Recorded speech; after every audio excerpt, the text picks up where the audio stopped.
Twitter Bootstrap is a framework for web application development.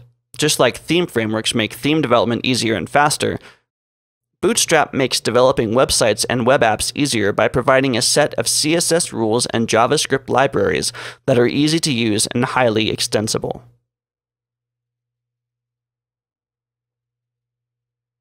For a developer, this means a lot of front-end stuff that you don't need to worry about.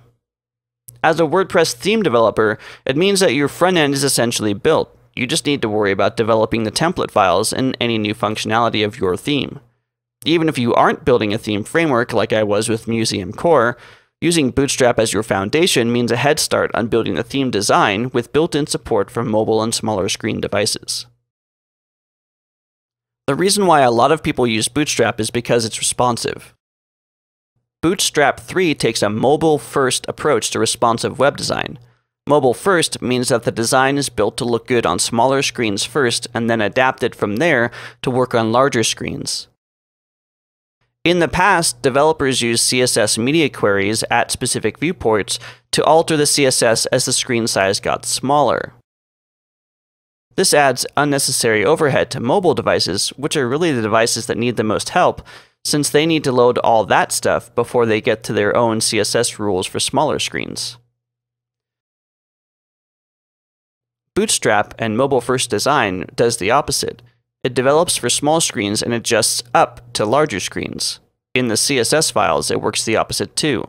The rules that apply to everything, including small screens, are declared earlier in the style sheet, and the media queries are added for larger screens.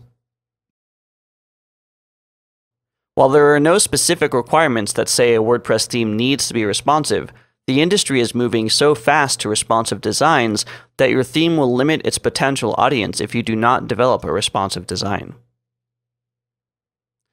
Bootstrap has a lot of existing documentation too, as well as a wide acceptance by other developers. This means that if you aren't already familiar with Bootstrap, there are lots of docs to help you learn. And you might already be familiar with Bootstrap, having used it for other projects. It also means that other theme developers looking at your theme would benefit from a head start if you were building your theme on top of Bootstrap, because they might already be familiar with the styles and classes that are common to Bootstrap.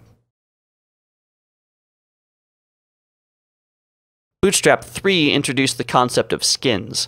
These are alternate style sheets that can be used on top of Bootstrap that use Bootstrap classes to change design elements. These skins can be built by you, or you can find both free or paid skins on sites like Bootswatch or Wrap Bootstrap. Bootstrap includes JavaScript elements that can be used in your theme also. Bootstrap's JavaScript requires jQuery, but this is fine because WordPress is bundled with jQuery. Simply enqueuing jQuery in your theme properly and defining that as a requisite for your Bootstrap JS will ensure that both libraries are loaded properly.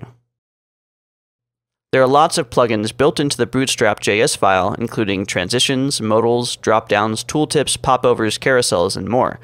You can download and use the full JavaScript file on your project, or you can roll your own on the website based on what you will actually be using in your theme. Besides the mobile-first responsive design that Bootstrap adds, it also includes a number of elements that are frequently used in web design, and particularly in WordPress theme design. Things like hero units, which have been renamed in Bootstrap to jumbotrons, which can be used for featured posts or galleries. WordPress pagination can be styled with Bootstrap's pagination styles. Alerts can be used for special content that you might want to add via plugin or custom fields or post meta.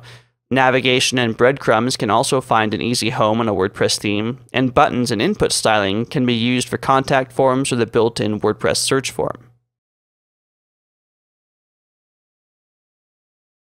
Bootstrap also comes with an icon font provided by Glyphicons. This can be used in a WordPress theme to highlight certain parts of the page. Being a font icon, these can be resized without any loss of quality, which makes them work well in a responsive design. However, these can be left out or replaced by other icon fonts to give a different look and feel. We'll look at a couple different options for replacing the built-in Glyphicon font pack later in this course.